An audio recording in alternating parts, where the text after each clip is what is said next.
Hello and welcome to the Wellness Architect. Today is a little different. We're actually on location at the minute, so it's audio only. But let's crack on. Today we're diving into a topic that's been buzzing in the fitness and health world lately: coronary artery calcification, or CAC, and its relationship with exercise. This particular subject is one that's very close to my heart. No pun intended. I first qualified as a cardiac rehabilitation specialist so that I could fully understand my mother's genetic heart defect and aneurysm to determine what the best long-term health management strategy was going to be for her. So, let's get into it. A recent study found that longer exercise durations might be linked to higher levels of CAC, which has raised questions and concerns. But don't worry about that. I worked in the industry for a very long time as a cardiac rehabilitation specialist, so stick with me and I'll help set the record straight for you. Alright, let's look at the basics.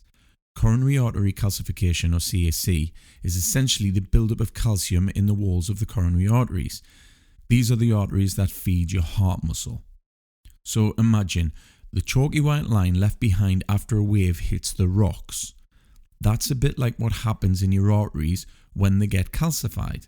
Now, high CAC scores are sometimes used as markers for potential heart issues down the line. But here's the kicker.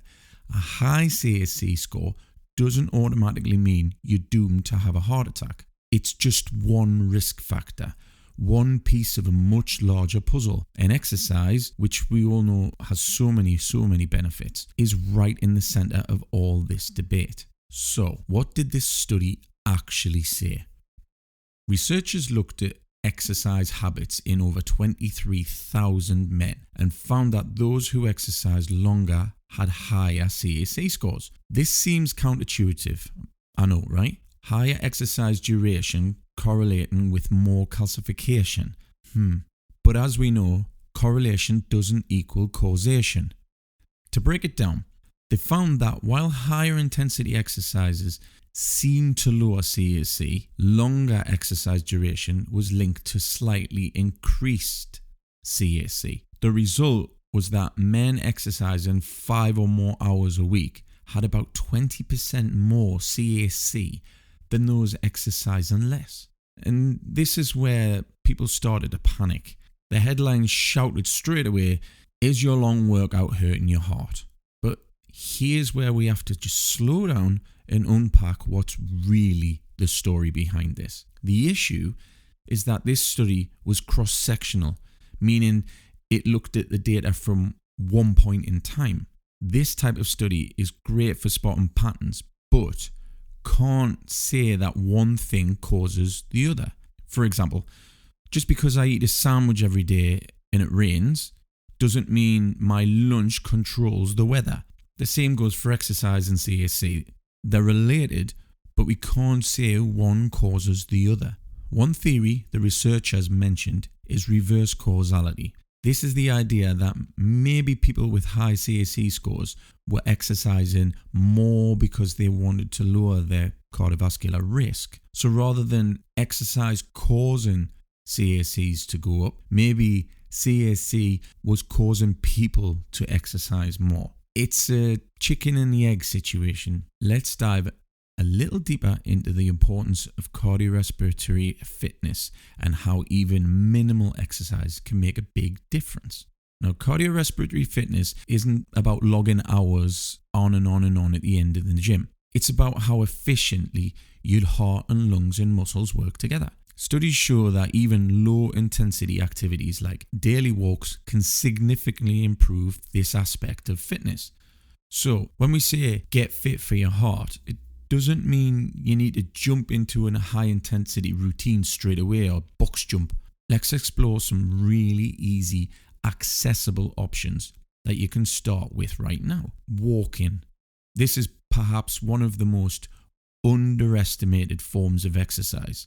A brisk 10 to 20 minute walk each day can help lower blood pressure, improve blood sugar levels, and even boost your mood. For busy professionals, walking can be like a game changer. It's accessible, It's low impact and it doesn't require any specialist equipment or planning. You can squeeze it in during a lunch break, or you can take a walk around the block with your family after dinner, as I've mentioned a ton of times on this podcast before. Even something as simple as a 10-minute walk after meals has shown benefits for blood sugar control. This minimal commitment to gradually improving your fitness, and as your cardiovascular health improves, you feel more energized, you sleep better, and may even find that your stress levels go down. For those who want to take their cardiorespiratory fitness step further, Zone 2 training is another fantastic option. I've spoke about this on the podcast before. Zone 2 is a heart rate zone where your body relies primarily on fat for fuel, which makes it ideal for building endurance without pushing too hard. You're working at a level where you can still hold a conversation, so it's not about exhausting yourself, but building a steady base of fitness. Many people find that Zone 2 training can be achieved by brisk walking, like jogging or cycling, or even using an elliptical at a moderate pace. It's a sustainable form of exercise, and it helps you improve your cardiovascular health. And because it's lower intensity, you can maintain it for longer durations without overstressing your body and your joints. Incorporating 30 to 45 minutes of Zone 2 training 2 to 3 times a week can help have major benefits for heart health and improve your metabolic rate and support long-term endurance. So think of Zone 2 training as it's like a sweet spot for busy folks. It's challenging enough to promote fitness, but gentle enough to avoid risks of excessive stress. Minimal but consistent movements make the difference. What I want to stress here is that you don't need extreme workouts to protect your heart or see results. Consistency with moderation, steady exercises like walking and Zone 2 training can provide the benefits without worrying about pushing CAC levels higher. And remember, exercise isn't only about physical benefits. Activities like these can also be mentally rejuvenating, helping you manage stress and improve focus, which is so essential for balancing work and family life. Now that we've covered how minimal exercise like walking and Zone 2 training can support your heart health, let's talk about some practical takeaways. First, remember that exercise doesn't need to be extreme or time consuming.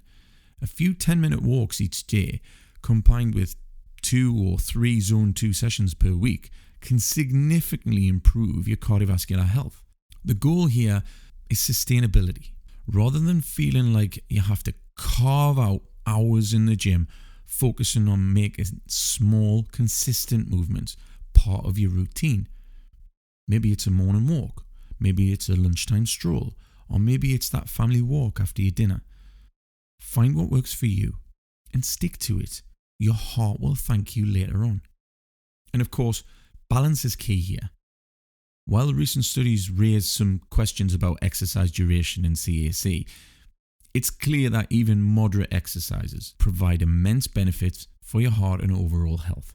In fact, consistency over intensity is often more effective for long-term wellness.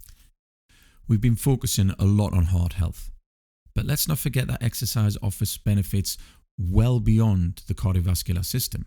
Physical activity, even in minimal, sustainable forms, boosts mental clarity, reduces stress, and can improve your focus at work. For those juggling work and family responsibilities, a short walk or moderate Zone 2 session can serve as a mental refresh. So have a go. Studies also show that moderate exercise supports better sleep quality, which has a ripple effect on everything from your mood to your immune system function. It's the same idea. You don't need extreme workouts to see results. Regular, moderate exercise has benefits for your body, your mind, and overall quality of life. So, to wrap it all up, coronary artery calcification might sound concerning, but it's only one small part of the heart health puzzle. Exercise remains one of the most effective tools for maintaining cardiovascular fitness and long-term health. And as we've discussed, you don't need to spend hours working out to protect your heart. Walking, Zone 2 training, and other minimal but consistent forms of exercise can make a big impact. I mean, look at the blue zones. You don't see them grinding out in a gym doing box jumps and HIIT workouts. So think about that. Remember, Wellness is a marathon. It's not a sprint. Start with small, achievable habits. Those few daily walks or a couple of Zone 2 sessions each week, and then build up from there. Thank you for joining me on The Wellness Architect. Don't forget to like and subscribe and pass it on. And until next time, stay well, stay balanced, and as always, take care of yourself. I'll see you on the next one.